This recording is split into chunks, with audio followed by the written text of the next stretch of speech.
Good morning and welcome back to BIFA TV, your daily dose of industry information.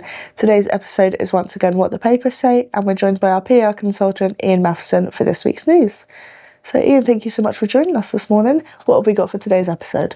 Well, Brooke, shall we beginning Birmingham again, where BIFA was part of a very busy and very successful multimodal last week. We joined over 300 exhibitors and many thousands of visitors at the event. And it was great to see so many people visiting the BIFA Forwarder Village, where, of course, our stand was at the heart of things. Yes. And I'd also like to congratulate all the winners of the Multimodal Awards. It was a great event, as always, hosted by a very, very funny Rory Bremner. And who can forget the scenes of jubilation from the many attendees who hung around to watch England beat the Democratic Republic of Congo on the big screens provided by various exhibitors. Of course, yeah, it was definitely a great atmosphere within that hall, and like you said, it was a great event all round. But we can't also forget about the launch of the BIFA Freight Service Awards, which happened during the show as well, can't we? Yeah, that's right. And a big talking point at Multimodal 2026 was the ongoing increases in container shipping rates.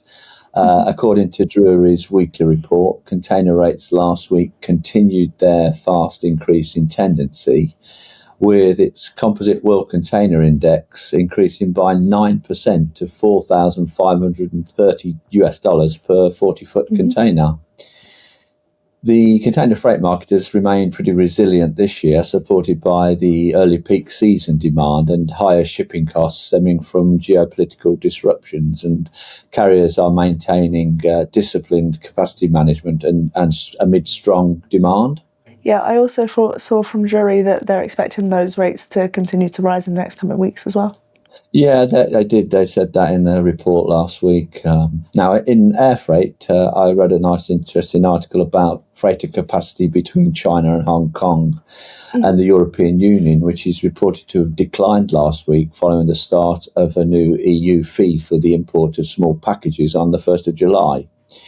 The figures from the data provider and consultant Rotate show that dedicated direct freighter capacity from China and Hong Kong was down 19% compared with the previous week.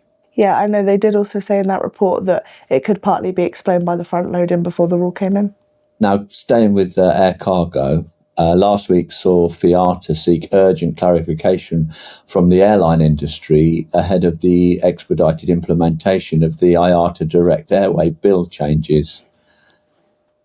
FIATA said it had already received information indicating that implementation may differ between airlines, with some airlines reportedly not intending to implement the revised framework from the 1st of July. It added that this highlights the importance of obtaining clarity directly from the individual carriers, and it sounds like this is something that's going to run. It's definitely one for our viewers to keep an eye out on, isn't it? It certainly is, yeah. And as is the need to be ever watchful about the various scams that pose a threat to the freight community.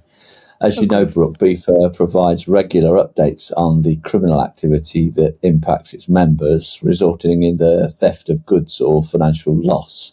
The scams aim to obtain the services of freight forwarders with no intentions of paying them. And that's all by deception or gain sufficient information to facilitate the theft of cargo.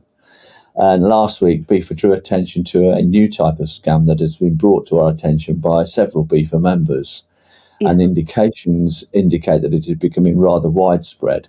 It's known as a trademark scam, and it relies on two things: pressure and impersonating a solicitor to give the communication more credibility. Of course, and like you said, we did do a full article on this on the BIFA website, so I'll leave a link to that in the description.